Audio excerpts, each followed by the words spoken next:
Hi, hello, welcome to Maxima channel 11 CBSE Mathematics Complex Numbers and Quadratic Equation பார்த்துட்டு இருக்கோம். So already 10 sums பார்த்து முடிச்சிட்டோம். இப்போ last 4 sums.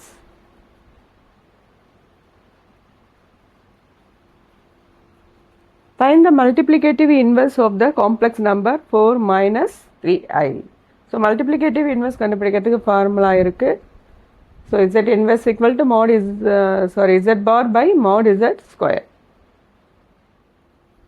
So அந்த ஃபார்முலாவை நம்ம அப்ளை பண்ணிட வேண்டியது தான். லெட் இசட் கொடுத்துருக்கிறத கிவன்னா இசட்னு எடுத்துக்கலாம். Z equal to 4 minus 3i. அப்போ அதோட இசட் பார் கான்ஜுகேட் எடுத்திங்கன்னா 4 plus 3i. So mod Z square equal to mod Z equal to root of A square plus B square. அப்போ மாட் இசட் ஸ்கொயர்னும் போது root cancel ஆகிடும். A square plus B square.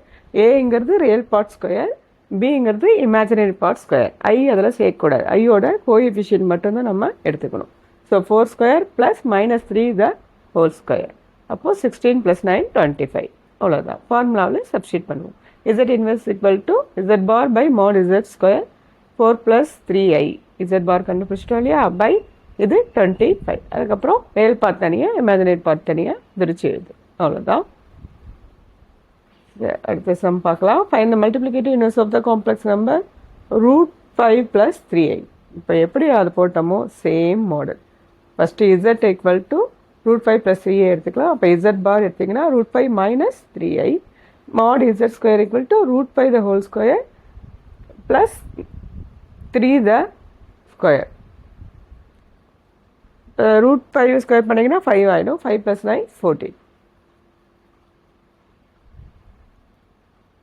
Multiplicative inverse is given by z inverse equal to conjugate of z bar by mod z square. Conjugate தான் அது root 5 minus 3i by 14. அப்புறம் real part தனியாக imaginary part தனியாக நம்ம எழுதிட வேண்டியதுதான். 13. Find the multiplicative inverse of the complex number minus i. So z வந்து மைனஸ்ன்னு எடுத்துக்கலாம். அப்போ z bar என்ன ஆகிடும்? ப்ளஸ் ஆகிடும். mod z squared mod z the whole square equal to a square plus B square. ஏவே இல்லை, பி மட்டும்தான் இருக்குது. அதோட கோஎஃபிஷியன்ட் என்னது? -1. -1 ஸ்கொயர் பண்ணிங்கன்னா 1 ஆகிடும். ஸோ இசட் பாரில் நீங்கள் சப்ஸ்டிட் பண்ணுவோம். Z inverse equal to z bar by mod Z square.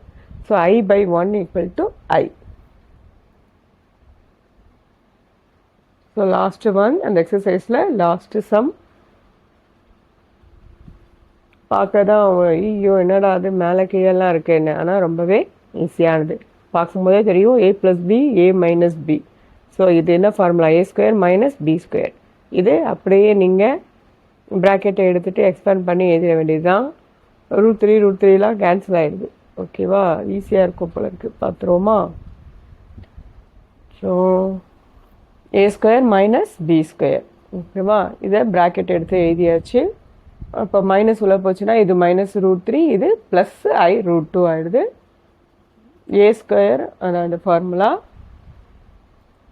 3a square பண்ணிங்கன்னா 9, ரூட் 5 ஸ்கொயர் பண்ணிங்கன்னா 5 ஆகிடும். ஐ ஸ்கொயர் ஆகிடும் by root 3 minus root 3 cancel ஆகிடுது. இங்கே ரூட் 2i இருக்குது. அப்போ 2 ரூட் 2i.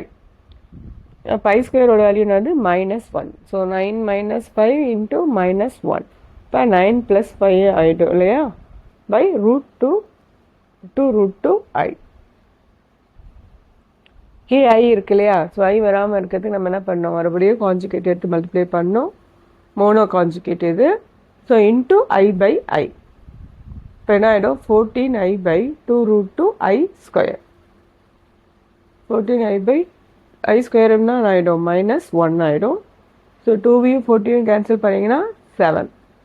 ஸோ மைனஸை மேலே கொண்டு போகிறோம். -7i by root 2. Okay, root 2 யாராவது நினச்சிங்கன்னா இன்ட்டு ரூட் 2 by root 2. அப்போ ரூட் 2 இன்ட்டு ரூட் 2 ஆகிடும் 2 ஆகிடும். ஓகேவா? அவ்வளோதான். சக்ஸஸ்ஃபுல்லாக இந்த எக்ஸசைஸை நம்ம முடிச்சிட்டோம். ஒரே ஒரு எக்ஸசைஸ் தான் இருக்குது. ஈஸியான எக்ஸசைஸ். இதில் இருக்க எக்ஸாம்பிள் சம்மு எல்லாமே நீங்கள் போட்டு பார்த்துட்டிங்கன்னா ரொம்ப ஈஸியாக இருக்கும். இதில் எந்த மாடலில் கேட்டாலும் உங்களால் போட முடியும்.